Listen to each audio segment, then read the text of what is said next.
Hey, with a little music and with those bird songs. Welcome, everybody.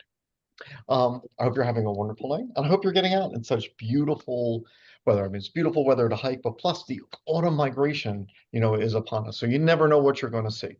Um, I hope you're getting out. If you do, Orange County is just, well, it's dry now, but it's so wet compared to, the middle of the United States or like even islands in the Caribbean are really dry because, I mean, they're surrounded by salt water. They don't have the fresh water. But then you go, I mean, Mexico, so much of it is dry. The middle of South America is dry.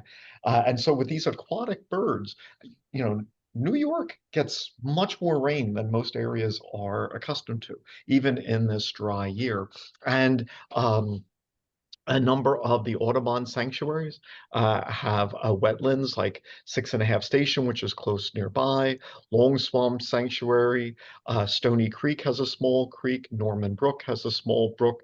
And so these are important in all times, especially in such dry seasons. The Bashakil, oh, simply amazing, the wetland that is preserved there, over 3,000 acres, the largest freshwater wetland in southeastern New York.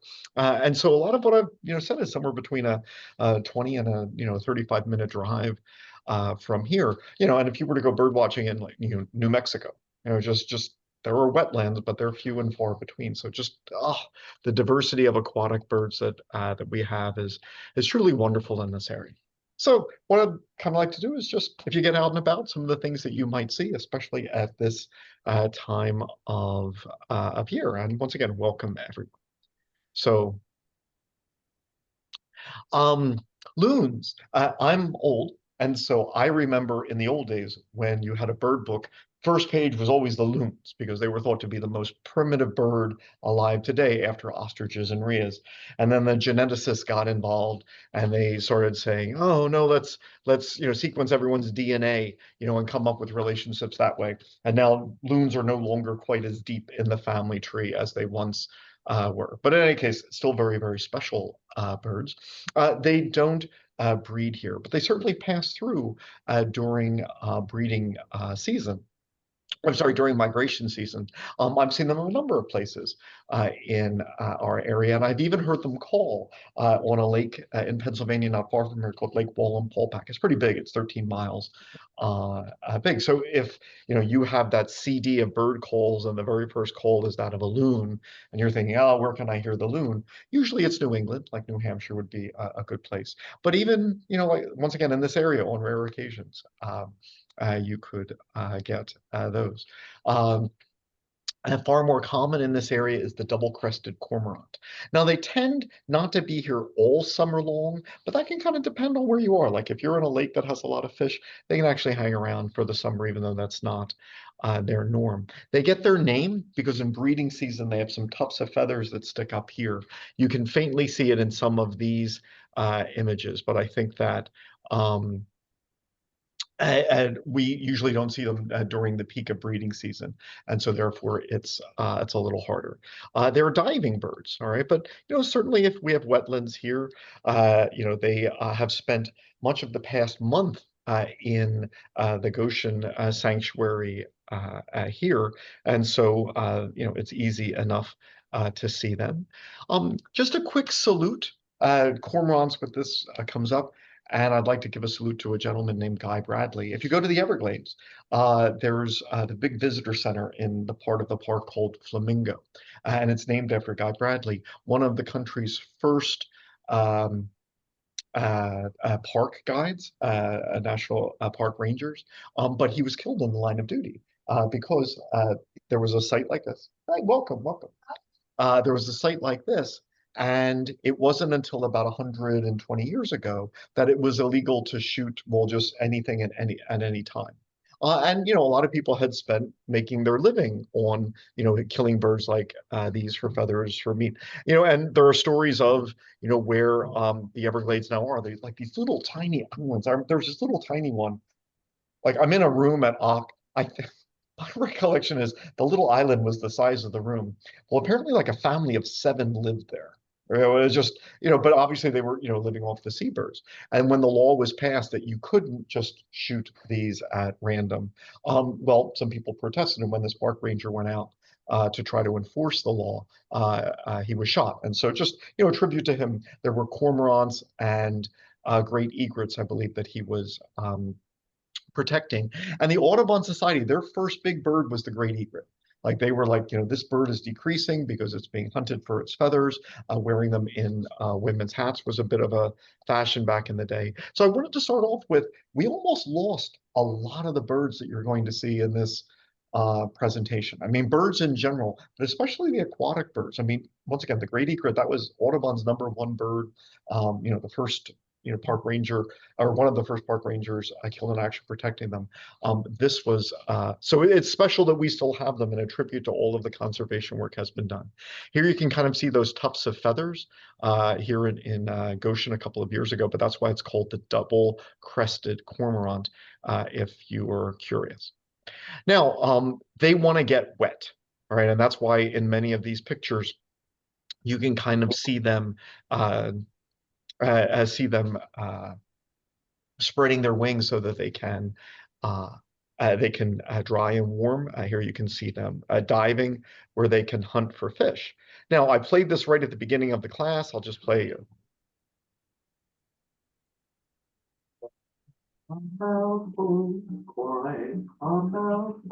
So I was able to get these pictures just a couple of weeks ago here in Goshen of a cormorant eating a pickerel. All right, they can eat huge fish. All right, so here you can see they have a hooked bill that can grab it, and then they'll swallow it whole. Birds don't chew their food.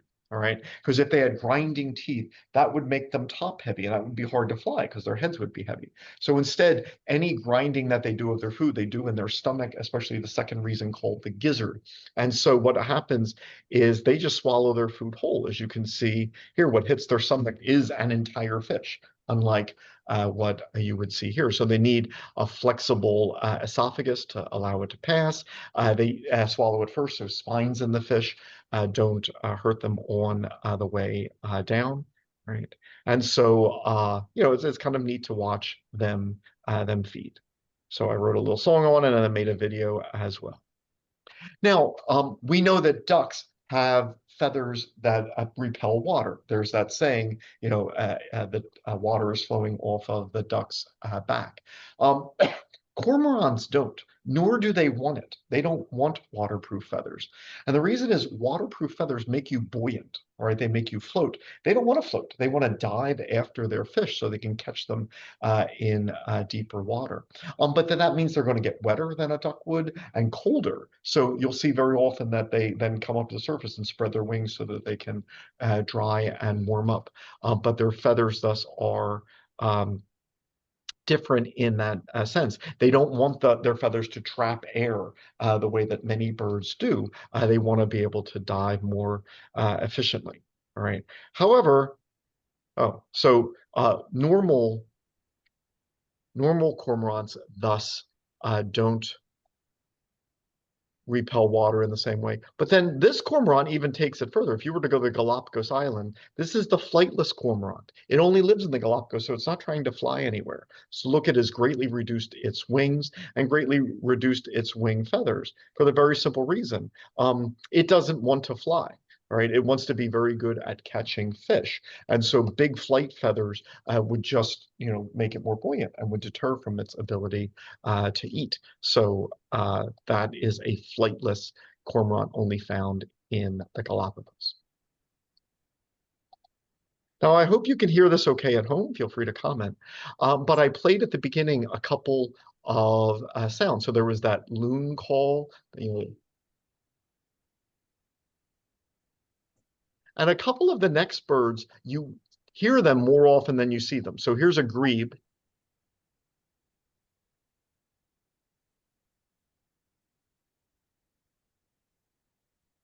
So that's a loud call for this little tiny bird called a pied-billed grebe. But it's worth learning the call because if you're in wetlands, it's very easy to hide in a swamp. There's vegetation, there's small channels, and any aquatic bird, but certainly, one that can swim underwater and one that looks this small, they don't have to be seen if they don't want to. They can just kind of hide in the marsh vegetation. And so there's a couple of these that you'll see today. I think it's good to practice their calls because you hear them more often, and rather than say, what the blazes is that again? And then just like with your binoculars, I'll wait to see if it tries to come out of the vegetation. It often, won't. And so it's just nice to say, oh, I know what that is. So here's a pied-billed grebe. They also can do something interesting with their feathers. And they can actually adjust how deep they go down. So like, a duck can either like swim underwater or float, but these guys can take more water in their feathers and actually now just swim with their necks above the water so they can kind of choose the depth at which they'd like. So that's a neat little bird. Among our aquatic birds, including our friend right here, we have a group called the herons, which include very large birds and then also very small birds as well. Just like the cormorant, notice that they can eat large fish. So here you can see a great blue heron. It's going to swallow this catfish first because any fish have spines. Catfish even have more noxious spines that they can stab you with and try to get it lodged in an esophagus. And so they'll stab these fish with their sharp beaks and then attempt to then swallow them whole, as you can see this this great blue heron is doing here. So great blue herons are among the largest birds that we see, although as we were discussing earlier, not among the heaviest. I mean, like mute swans are much heavier than a great blue heron. Great blue herons obviously extremely elongated. Their necks are amazing because there's a twist in their vertebrae that gives them a kink in their neck. And they do something interesting where like in our throats, we have our airway, the trachea in front, and then the foodway, the esophagus behind. But in this kink in the great blue heron's neck, there comes a point where they actually switch. All right, so it starts off like ours does. So here is a great blue heron taking an interest in the trail camera. But then it actually switches so that the trachea goes behind. And this just gives them the ability to really shoot out their neck quickly. Quickly. Okay, forgive me, Okay, there's just a forgive me. little bit feedback. There's just a little bit. There we go. Oh, no sound. Oh, thank you. All right, so I won't play any more of the bird songs. Sorry about that. Okay. So that is quite a neck, but then that allows them to, quickly shoot out and grab something that's under the water from their position, where they were trying to just resemble aquatic vegetation standing still. At this time of year, it's helpful to remember that great blue herons live in our area, and they live north of us. So if you were to go up to northern New England and Canada, you would see great blue herons here. So this is, I believe, New Hampshire of the states where I was. All right, so you can clearly see it's a different kind of stream. But this will freeze. And so that then raises the question, what are great blue herons going to do this winter? And with so many birds, I wish it was an easy answer where, something said, like, this bird migrates, this bird doesn't. However, then there's a big gray area in between called partial migration. So partial migration. What does that mean? Well, it means that here we are in winter. Obviously, you can see water frozen. Great blue herons could stay here all winter, all right? Because there will be open water in different places. I mean, the Delaware will have it. There are some fast-moving streams that have it. So as long as they can find open water, all right, you'll have a great great blue herons can stay in our area. Now, that could be that the ones that spent their summers here stay in our area all year round. That's possible. It's also possible that our great blue herons from the summer migrate south to, I don't know, Virginia, Georgia, wherever. But then Canada's great blue herons migrate here. So just because we see great blue herons all year round doesn't necessarily mean we're seeing the same birds all year round. All right, so everyone, could migrate, but just, we get uh, the Canada birds here. Now, I'm sorry if you can't hear this at home. I'll just do this for 10 seconds. It's probably in over here.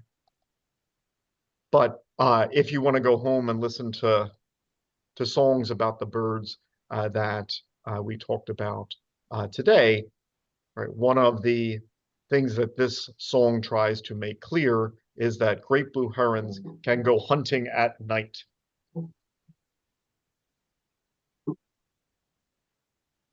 Shadows like that at twilight, sunfish best stay out of sight, great blue herons go hunting at night. So I'm sorry if that's not clear at home. But if you put up a trail cam, great blue herons hunt at night. So if you're a fish, there's no time that you're safe from these birds, and that's something you wouldn't necessarily appreciate without a trail cam. Okay, so we have then the great blue herons. The next most common heron that we're likely to see are green herons. And green herons, it's not a bad name, but if you catch them in bright sunlight, they're actually very colorful. I think green doesn't quite do them justice because, they have this reddish brown here, this slate gray cap, yellowish green around their faces.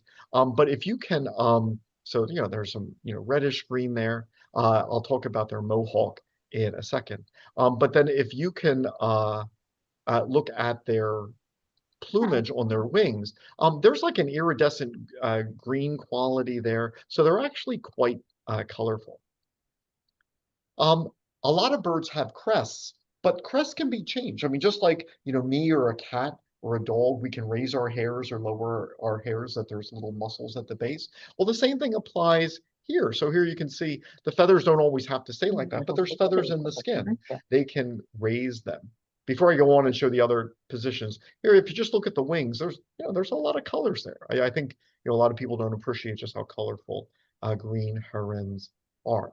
All right, and so as a way of defending a territory, attracting a mate, showing alarm, crests can be raised, and that applies to things like blue jays and tufted titmice as well. So these are birds with crests, but the crests can change their appearance as the bird has different states of mind. Okay, so green herons, they're on our list of herons we're likely to see. Next, great egrets. Okay, so you know what? I don't think I have this on. There's a video I want to show you the lure. Oh, there we go. So great egrets, beautiful birds. They're white. But I learned something in the Everglades last March that, oh no, I'm sorry, that's a different nest. Ooh, sorry, we'll get to that. Oh, all right. Sorry, that is a cool video. I forgot about. I never knew how green a great egret could be. So I'd like to just show you that, where this, I've been looking at great egrets for years, right? But something that, oh, that was the video. Where's the egret? Oh, there we go. Sorry.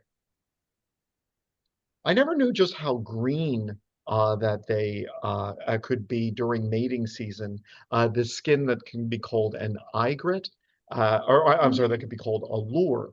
And during breeding season, they also then have these long, fluffy feathers. Those long, fluffy feathers are one of the reasons that they were hunted and were approaching, the being endangered point. This is why the Audubon Society took them on, because this was a very popular adornment for hats and other such things.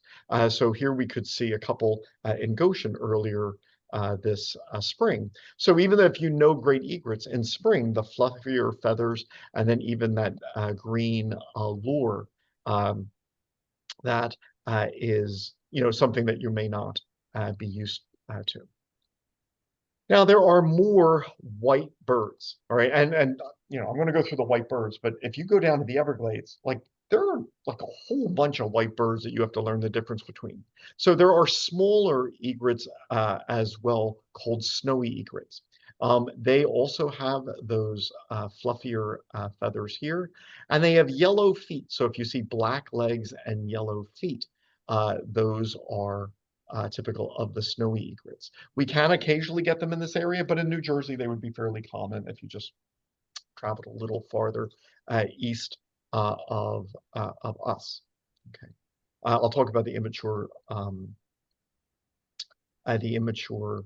little blue heron in a little bit. Now you can see how green the lure is of the great egrets there.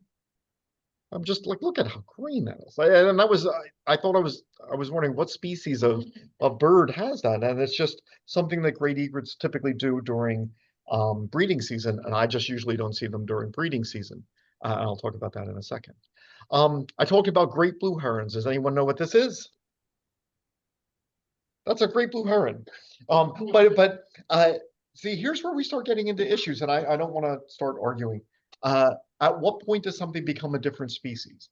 Because for a long time, a great white heron was recognized as a relative of great blue herons that you would find primarily in the southern tip of Florida, although the range is a little broader than that. Then the geneticists come around and compare everybody's DNA, and now the thought is this is just a subspecies of great blue heron. So that is a great blue heron.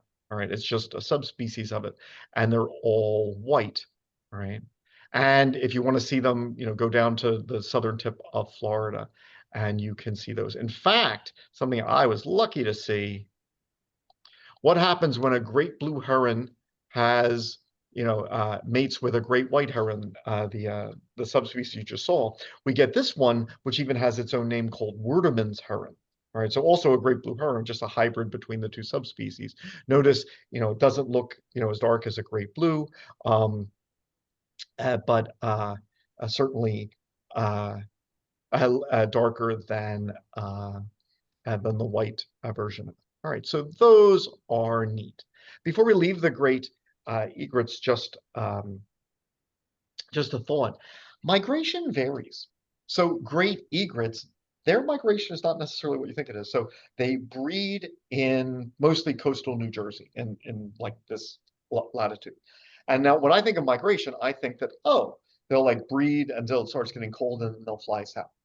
But actually, what they do is they say, hey, it's late summer, like end of July, early August. We know we're going to migrate soon. But before we just like go straight south, let's go west. Actually, even let's go northwest very often. And that's when we see them here. So you're not likely to see a great egret in June or throughout most of July. But then come the end of July, they've raised their young. All right. And now they're okay. Well, I'm going to spread out because it's, really crowded where we are. Let's eat some more fish where there's not quite as large a population. So then it's common to see them in this area, but this is kind of a late July bird before they go on to their, um, before they continue on with their migration later. So we have the great egrets. They are white. We have the snowy egrets, which we can occasionally see in this area, as you can see here. So that's not this area, but this is. So we can see them here. And then we have another one which can be white. So here's a little blue heron. I haven't seen one this year, but the past 2 years I've seen it here in Goshen. And this is unusual. This is a Florida bird, but it's been getting warmer, and there's a whole bunch of southern birds which we're seeing more and more of. Black vultures used to be rare in our area. They're really common now. Red-bellied woodpeckers, the subspecies is called carolinensis, indicating that this was a southern bird. Carolina wrens, also Carolina, obviously. We see them throughout the winter more and more and more. Same thing with this little blue heron. This is more of a southern bird, but we're starting to see them more and more. So they've got this beautiful, purplish color, which you can see here. But when they're juveniles, they are also white. All right. So here's this. So here's a cattle egret that I saw near the Liberty Loop. That's another white egret. You can see a little orangey cap here. But then here's the immature little blue, and it's kind of got a bluish bill, etc. So if you see a little a little white heron. You got snowy egrets, you got immature little blue egrets, a very rare cattle egret. They are options. And I just mentioned that some birds are coming north. We took an Audubon walk this summer, and we saw a juvenile white ibis. Now, white ibises, if you go to Florida, you see them all over the place. You don't associate them with this area. The juveniles aren't white; they're more of a brownish color. But once again, we saw them in our area, and more as the weather warms, we're getting some of these diverse birds. Um, so, all right. So what I'm going to say, there's no criticism. It was at the Liberty Loop, and so I put it on eBird. All right. Now I got a call, all right, from a gentleman who I have nothing but respect for. He said, like, did you really see it? Because it's a really rare bird. And I sent the pictures. I said, yes, I really did see it. However, I didn't know this, and I'm just not a detailed to worried about this. Apparently, if you go to the Liberty Loop in the National, there's if you're going to submit a sighting on eBird, there's the New York side, and then you just walk 20 yards, but now you're on the New Jersey side. And you know, eBird wants you to say if you saw it just over the New York line in Jersey, you don't register it on the New York side, you register on the Jersey. So I had to change. So here's what the juvenile looks like. And I saw one of these just over the Jersey side. Uh, oh, really? Wow. Okay. Wow. Okay. So if I know at home you can't always hear, one of our regulars commented that in Brigantine in New Jersey, juvenile white ibises are becoming more common. So just that's wonderful. Now this next one is wonderful until there's a sad ending, and then we leave our herons. Is the smallest heron? I just missed it. I'm sorry. I have to. I keep adding more videos, but that means where are you? You were just here. Yeah, I swear you were there. It is. Okay. So unfortunately, you were just this summer. I was very excited because we saw a bird which was threatened called the least bittern. This is the smallest of North America's herons, right? And they're considered threatened. I mean, it depends on what state. They're threatened in this state. They're endangered in Pennsylvania. There's a species of interest in New Jersey. But in any case, we're worried about the least bitterns. So you might think they're green herons, but if you look closely, the color's different. They have buff patches on their wings. They can look a little darker. Here, I actually saw some in Philadelphia. So these are bitterns in Philadelphia. The sad thing is that um, about 2 weeks after I saw this, we were on a Ocas bird walk, and this was found tragically by the side of the road. I'm assuming the same least bittern. So that's a shame. This is a threatened species. It would have been nice to see another dead bird other than that. I think so. I think that was we didn't see any sign of anything else like predation or anything like that. All right, so before we get into smaller ones, there actually is a bigger one. All right, so sandhill cranes are something that, not unheard of in this area, but certainly not one you expect to see. But on the Wallkill, they've been pretty regular for a number of years now. All right, and they've bred year after year, raised a young here. So normally, we expect to see them farther out west. But these beautiful birds, nice ochre forehead, and this was right by the parking area. So if you're driving on Oil City Road, there's a parking area. I parked my car and we were about to lead a hike, and all of a sudden they were right there. So yeah, I mean, in that last video, you just saw, the road is right there. And so just that comment I made at the beginning, just constantly struck just the great biodiversity we have in Orange County. We are an hour away from the largest city in the United States. And the diversity of wildlife which we get here. I mean, it's a tribute to Orange County and the amount of land which have been preserved, and all of you people who are, so interested in wildlife that, your communities protect them, et cetera. So these sandhill cranes are Yeah, omnivores. They can eat all kinds of I want things. good coffee. Okay, I want good coffee. good coffee is great, but I'm sorry, we're just gonna. I'm sorry. Oh, there we go. I think it was good. But they can not only use those bills to hunt, they can also use them to defend their young. So apparently, a coyote was once killed by these sandhill cranes using their bills.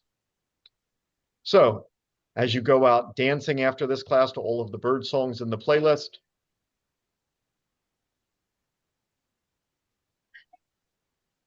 In marshy habitat, or farm full of waste crops and grain, you might be so lucky as to see a sandhill crane.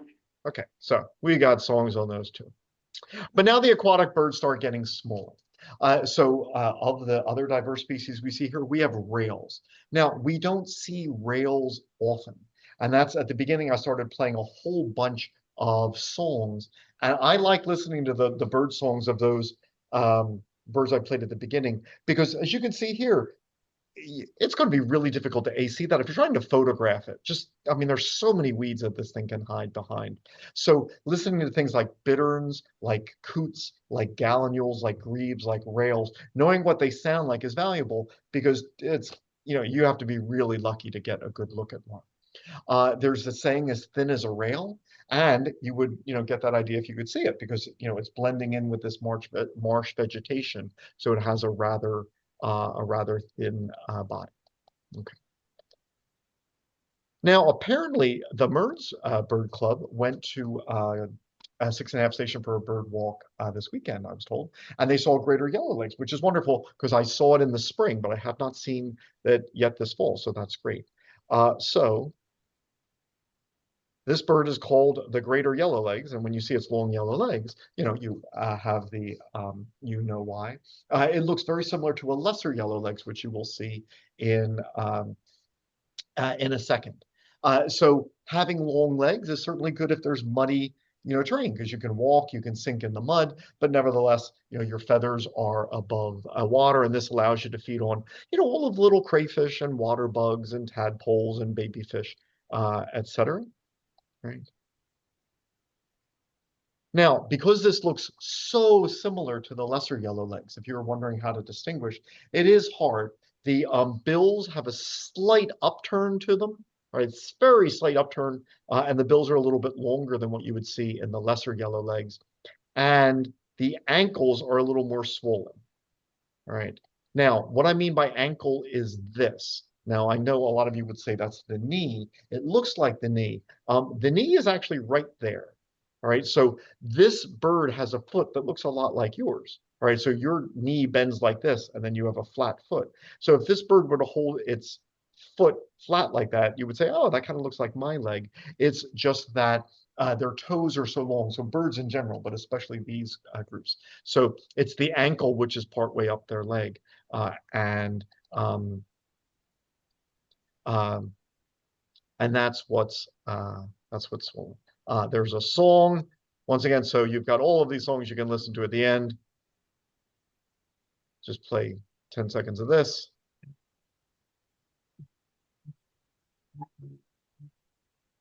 Through binoculars, each bird watcher begs, give us a peek at those great yellow legs, such a looking bird. I'll tell you what, your great yellow legs go right up to your butt. So I was trying to imagine how the greater yellowlegs would feel about us, naming it for its legs and whether like it would feel objectified. And then I'd carry that in. There's a second song for the lesser yellowlegs that feels so demeaned, how it's always being compared, to its cousin, the greater yellowlegs. They're a little bit smaller. Their bill doesn't have that slight curve. Their bill's a little shorter. All right. But it is hard to tell them apart. Now, on some of these videos, I actually had the fortune where I had greater and lesser yellow legs standing right next to each other. And then you could see, oh yeah, I get it, that they're actually just a little bit, that one is just a little bit smaller than the other. But here's the lesser yellow legs. The bill is a little bit shorter. Now, these are both in the group known as sandpipers. All right, so actually here is what I mean. So we have the greater and the lesser yellow legs right next to each other. So you can see, there's a little bit of difference in size there. Okay. These are in a group called the sandpipers, and we've got other sandpipers. So greater, lesser yellowlegs, that's them. Right, so here you can see all the graders. The lessers are going to, yeah, the lessers are in there somewhere. We'll see them. But then you've got a few more that you'll see in this video and a few others. This is called the spotted sandpiper. And during breeding season, they've got spots, but now they don't. All right, so if you were looking at sandpipers, you were taking a picture and using Merlin to identify it. If it comes up like, oh, that's a spotted sandpiper, wait, I don't see spots, you won't at this time of year.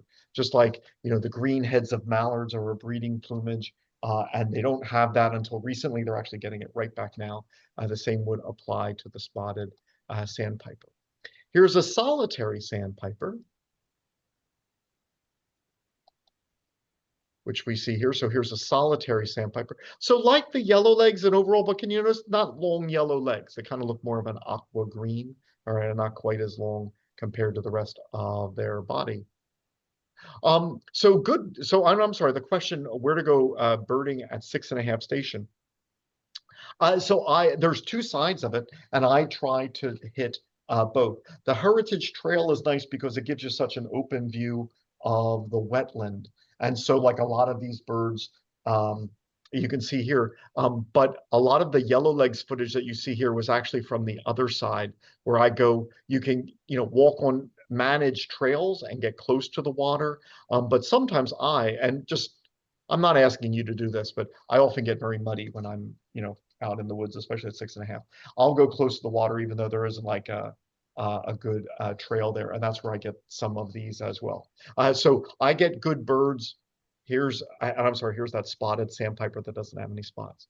So in answer to your question, just the frustrating thing about nature is you can do the same thing on 3 different days and then have beautiful luck one day, absolutely nothing the other day, see completely different kinds of birds.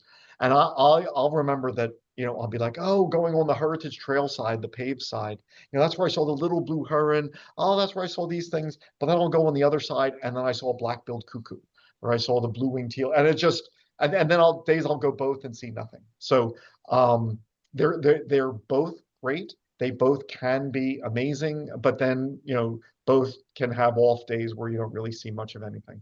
So I try to hit, both when I can, or alternate sometimes. Now, before we leave the sandpipers, here's some weird ones. These are the smallest of the sandpipers. They're called the least sandpipers. Now, I know that they're the least sandpipers, and we're lucky because if you see something that small, it's a least sandpiper. But if you were nearer to the Jersey Shore, there's a whole bunch of little sandpipers, especially when they're not fully grown. And trying to figure out which one you're looking at is so hard that a lot of bird watchers will just call them peeps. I'm not even going to try. I saw some peeps. They're these little sandpipers, one of the many. I don't know which one. So these are least sandpipers, but feel free to call them peeps. And the thing I'd like to point out is that they're here in July. Now, why are they here in July, like late July? Because that begs the question, well, are they summer birds that bred here? No, they breed in Canada. Then why are they here in July if they bred in Canada? Because they're starting their southern migration. And you can see yellow legs early as well, because I want to talk about the greater yellow legs especially. You can see them in July. And if you ask why, and the answer is autumn migration can start in summer. Why would it do that? Well, let's take the greater yellow legs. The greater yellow legs, where did they lay their eggs? Well, in the north of Canada, and some of these birds go like to the far north of Canada. I mean, just like about as far as you can go, like Baffin Island, northern Hudson Bay, so et cetera. Where are they going to spend their winters? Well, they can spend them a bunch of places like Florida or Caribbean or Mexico or Central America. But some actually go to Tierra del Fuego at the southern tip of Argentina. So imagine how much travel time you have to work into your year. If you are going from the tip of South America to the northern extremes of North America. So as a result, if you're going to migrate south, you start in July, or you start earlier. You're not going to wait till September because you got to get to Argentina potentially. All right, so there's that. Plus, bird migration can be interesting. So let's just take the greater, and I apologize. Oh, I forget whether what I'm going to say is true of the greater yellow legs or the least sandpiper or both. So I'm sorry. What I'm going to say is true. Just struggling. I think it's the greater yellow legs. No, actually, no. I think it's these guys. Anyway, so the females lay their eggs. all right, the young hatch. But unlike the situation in most birds, the females say, I'm done. All right. Usually the males say, I'm done, and they leave. Like in the ducks. But the females say, I'm done. And they leave, they start migrating and leave the males to care for the young. All right. So if you see this, they're all female, all right, because the males are still caring for the young. But then the young grow because they're not that big of birds. So then these adult males, they're done their job. Like my kids are raised. I'm a good parent. I'm done, and I can start migration now. The kids can't yet because they haven't gained enough muscle mass. I mean, they just hatched, and so they're adult size, but they have to stay a little while. So actually, migration comes in three phases. Adult females come first, adult males come a little bit later, and then the juveniles, which were hatched that year. So migration means different things to different birds. Every now and then you see birds which are kind of more on the rarer side that, are not crazy rare, but you don't expect to see every year. So at Goshen, these are dunlins, relatives of these aquatic birds. They have a downward curve to their bill. So, just interesting. I've only seen them once and I haven't seen them since. Okay, so there's that group. So we've got sandpipers.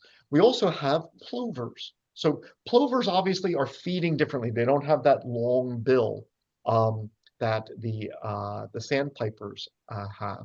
And so as you watch them, especially in some of these videos, watch the feet, all right, because they seem very, very nervous and they keep like tapping their feet. And what they hope to do is kind of scare or disturb some little mud creature, like tadpoles, aquatic invertebrates. And as they tap their feet, all of a sudden that thing will like start to move and then they grab them. So while a lot of these aquatic birds are using primarily vision to feed, these guys are relying a bit more on the vibrations that they're picking up with their feet. All right, so nice red eyes there. We're going to see another plover in a second, and the other plover that we're going to see has only one stripe on its neck, while killdeer have two, right?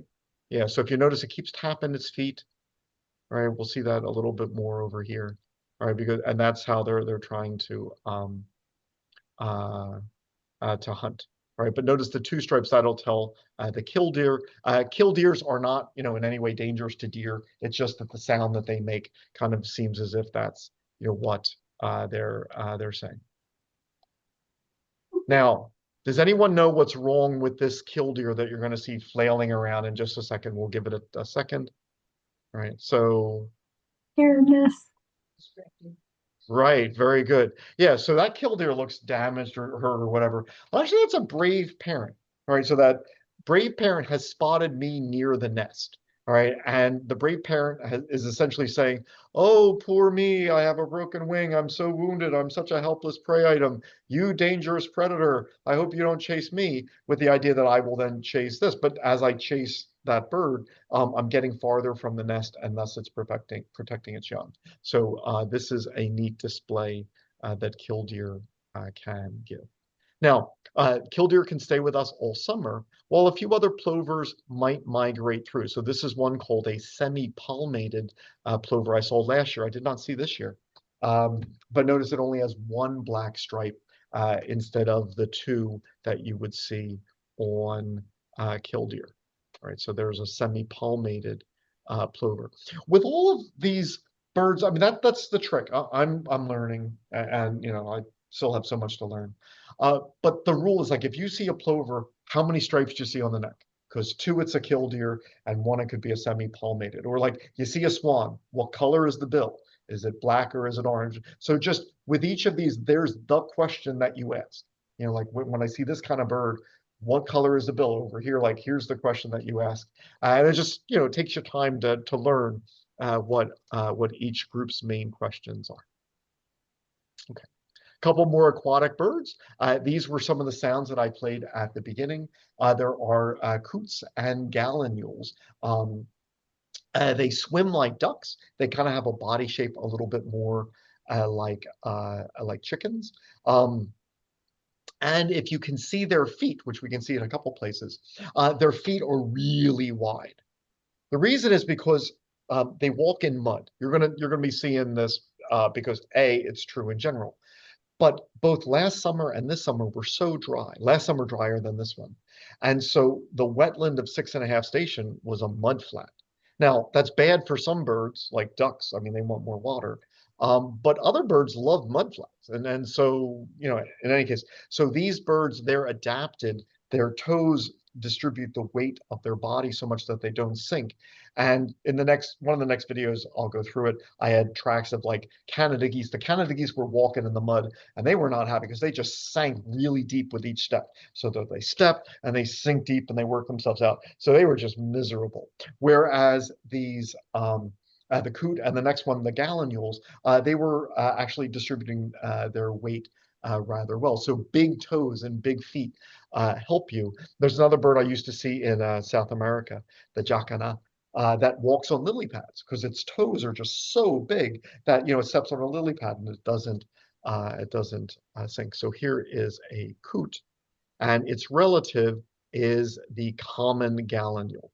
Now I think this is the immature first. We'll see the matures in well, and this is trail camera images. So okay, so there's the adult. We'll get better pictures of the adult soon. They've got this red patch of keratinized skin on their head. They also have what's called the racing stripe. So if you look at the side, they've got like this white stripe, and that in the field can help identify, oh, I see the racing stripe. That's a gallinule. But in any case, this is the mud where like the Canada geese were not happy, right?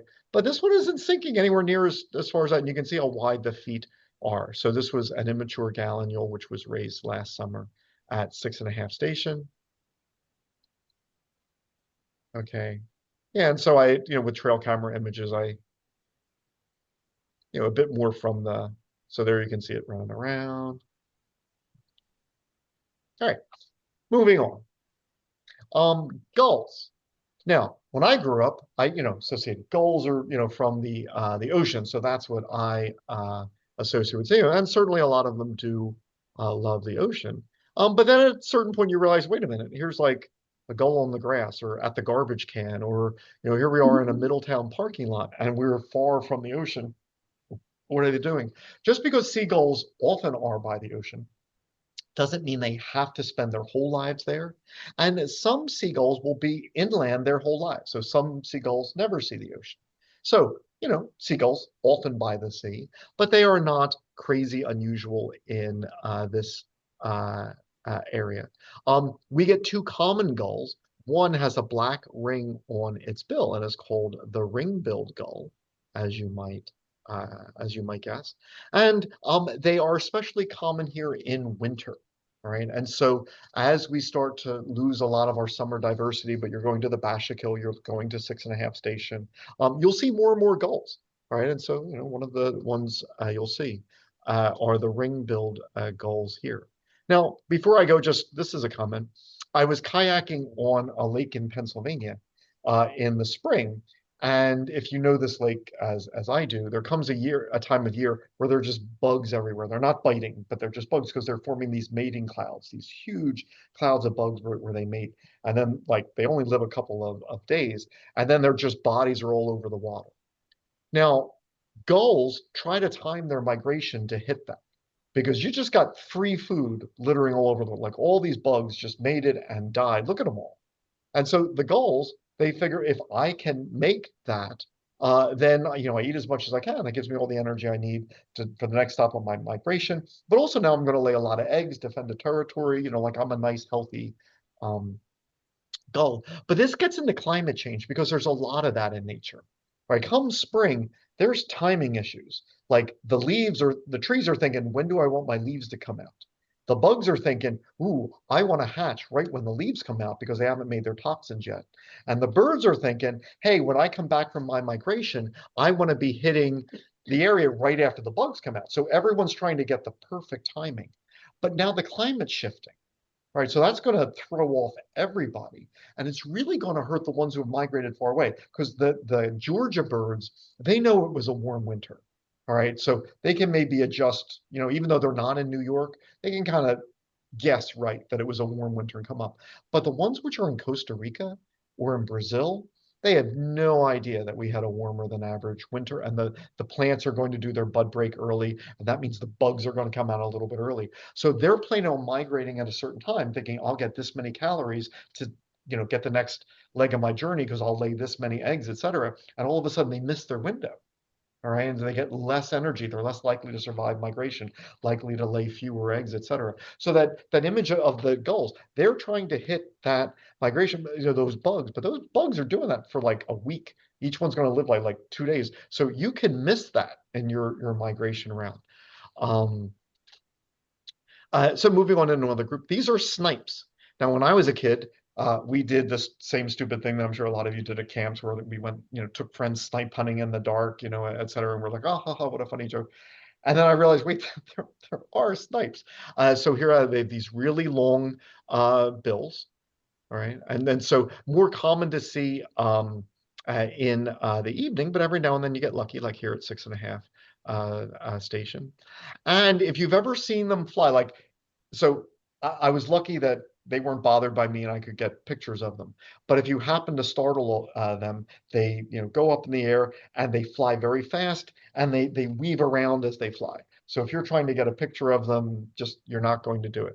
If you're trying to hunt them, all right, just they're really fast. They're constantly weaving in and out. You're probably not going to hit them. If you tried, all right, if you successfully were able to hunt a snipe, all right, what would we call you? A sniper. That's where the term comes from.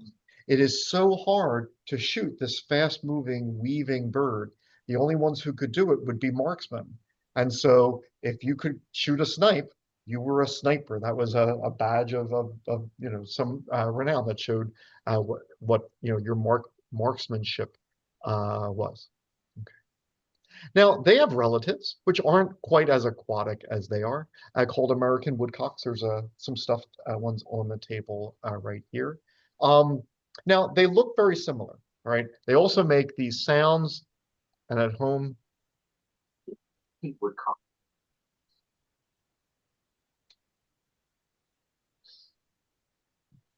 the American okay. woodcock. So they're making the paint call. So it's paint. Whoops.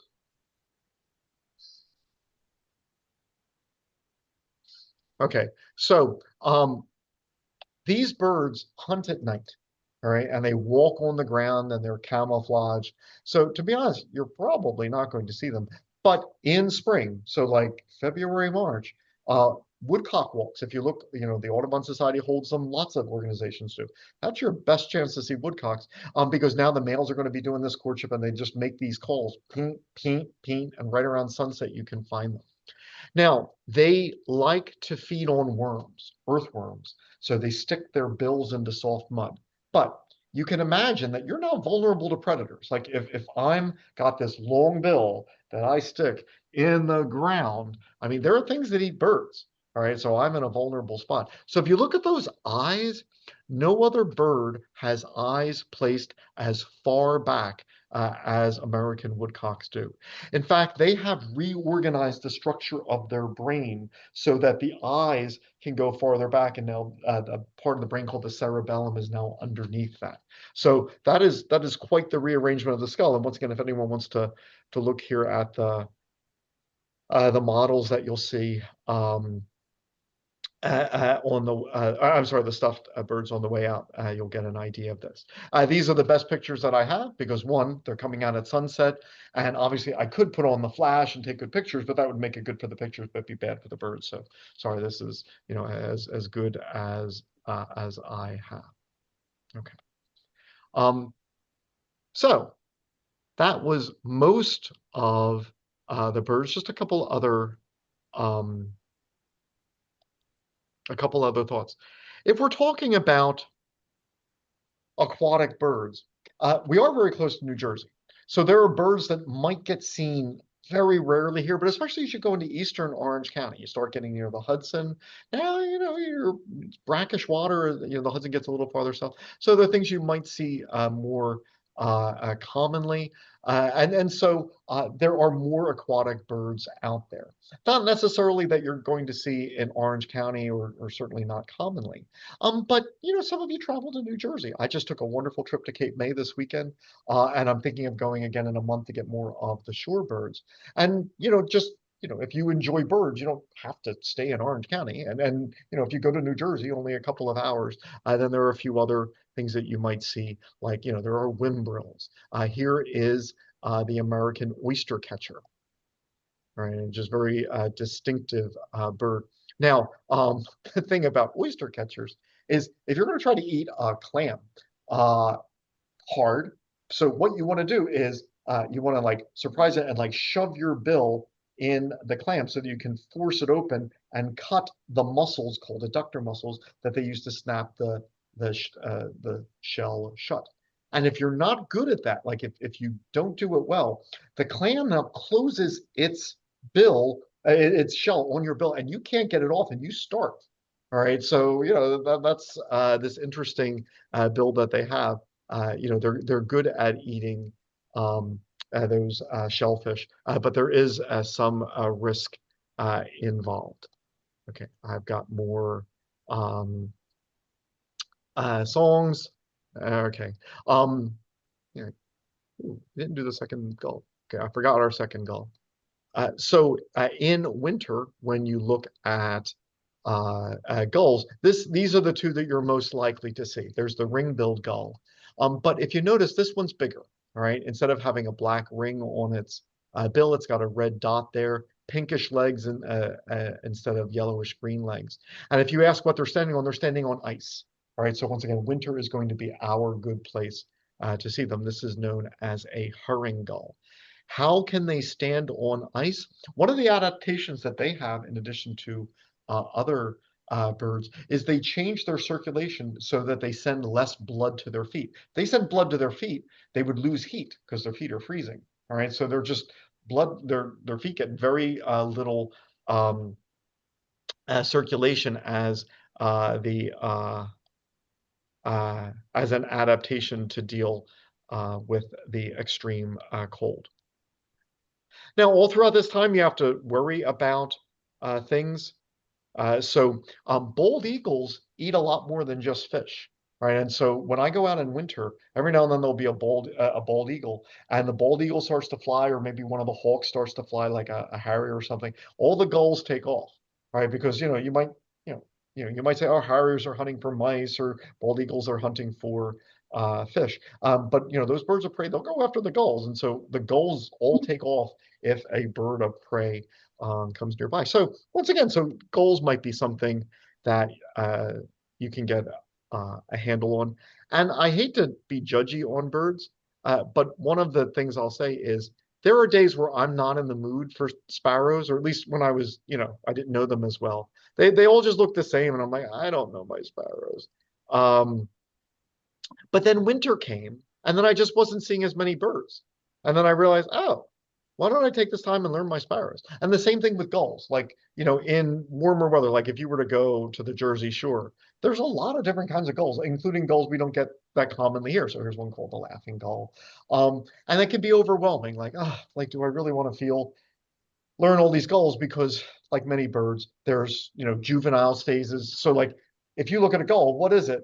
Well, it's this species, but that's the first year. Oh, and that's the same species, that's the second year. Oh, and that's the mature one.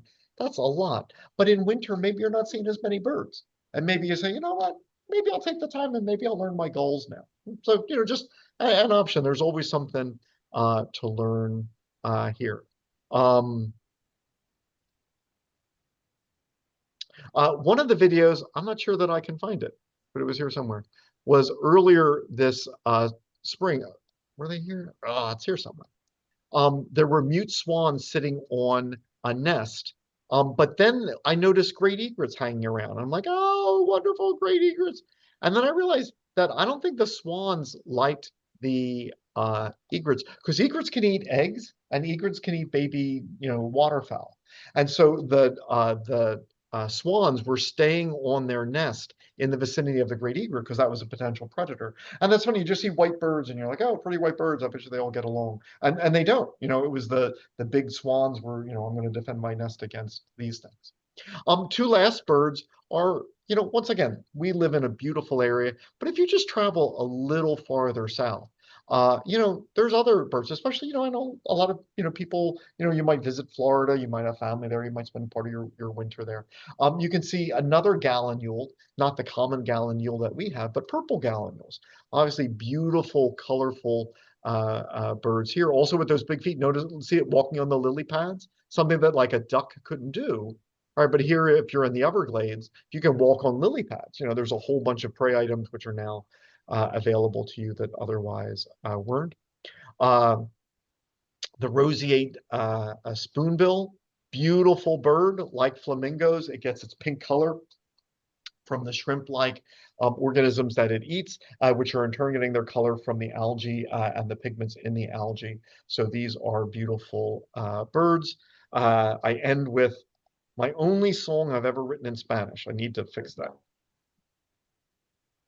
Cada ocasión muy especializada en la forma de su pico la espátula rosada. So you got all these songs you can listen to, on the way home, including some in Spanish. And obviously there's more birds. And once again, some of you will spend time in Florida. Some of you will spend time, in New Jersey. And then you've got brown pelicans, you've got white pelicans. So this is such an amazing area. And not only do at all times of year do we have aquatic birds, they're migrating now.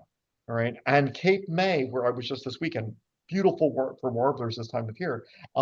In a couple of weeks, they're going to be that way for the aquatic birds because a lot of the water is going to freeze. And a lot of these birds, they have to just go to where there's liquid water so they can keep eating the tadpoles and the little bugs, etc. And so, every time of year is a great time of year to get out. But, this upcoming month, beautiful weather, beautiful time to see aquatic birds. So happy to answer any questions that you have. But I hope you get to go out, and I hope you have a wonderful bird watching adventures in the upcoming season. Yes. I'm going to take that. Digest that. So digest, I would. So do you mean swallow? Feel free to sit down. Unfortunately, we're ending, but you're welcome to. Oh, okay.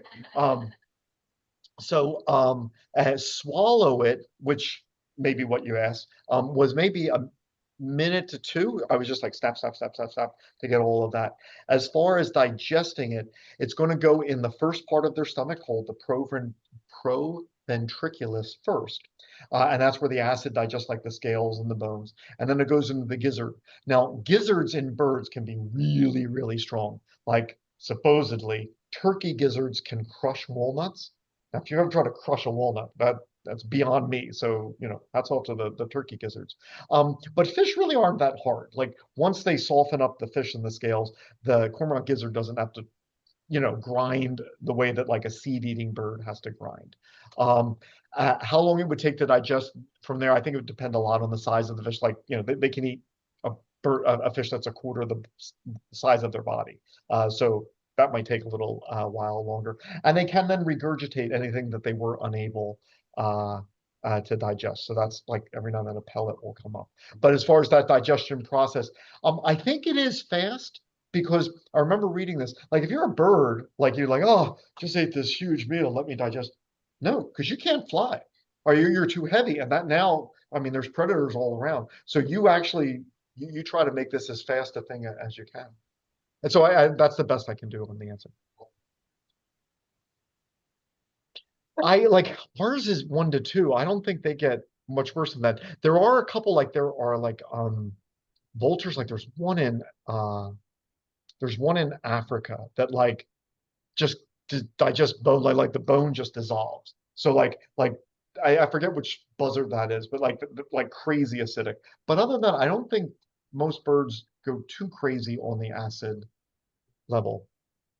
So like pH 1 to 2 is pretty low. I don't think much is outside that range. I have a question. Take a crab, a big crab. Uh-huh. Down a freaking teeth. You can see the shape of the crab going down.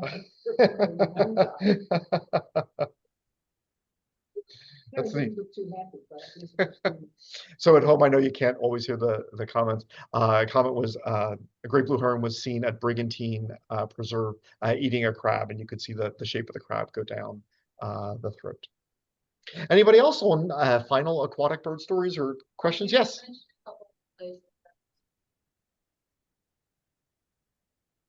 Ooh, so this is not a plug. I'm trying to answer a question. I try to do field trips because I'm just always enchanted by like just what a great area we live in. So I try to lead as many bird walks as I can, and any and all are welcome. So October 7th, Tuesday at 4 p.m., I'll be at 6.5 Station Sanctuary on the paved part. On October 11th, we're going to take a hike at our smaller sanctuary at Norman Brook. Now, I ask you to register for some of these smaller walks, and the reason is just we only have a couple parking places, like 4 cars, and so obviously I don't want to have 20 people come because now you're trying to park in the street when I want to get a ticket or so. So like there's a little note that's the reason for it. But the Bashakil, I'll be there at that's a great I walk here. If anyone wants to kayak the Bashakil, you can rent kayaks at the Mamakating Environmental Center here. And like I said, so these are the ones that I'm leading. The Mearns Bird Club is a great bird club. They were at the Bashkill this weekend, so you can go to their website. Depending where you live, there's a Sullivan County Audubon Society. There's an Audubon Society in PA that does walks around Milford. Also, there's the Friends of, I should know this, I just became a member. I get the Friends of the Wallkill Preserve. I'm not coming up with that right. I'm sorry. But the Liberty Loop, there's an organization that does that. They do walks. So there's all of these great birding observations, and they all have websites, and they would all love to put you on their mailing list, and they'd all love it even more, the $10 to $20. Like if you became a member, they would, certainly keep you up to date. So those are some ideas. The 6.5 mile and also the preserve in Oakville Goshen. So, oh, moonbeams, no, that's going out towards, yeah, that's a little harder to find. Like I know where it is, but like it's like this small road to that small road. So here, a 6.5 Station is the one near Goshen. If you know the Heritage Trail is where the Heritage Trail crosses what's called 6.5 Station Road. But if you know the Healy car dealerships, it's just behind them. So you go to the Healy car, there's a light, so you make a left on 17M at the Healy car dealerships, and it's a 1/10 of a mile, and you'll see where the trail crosses, people park so that they can jog and stuff like that. Yeah, and it's a paved trail, so you can do well on your own. But once again, Tuesday. Coming from 17M, and you're going down 6.5 Station Road, park on the road, and then walk down to the right is where you see. Yeah.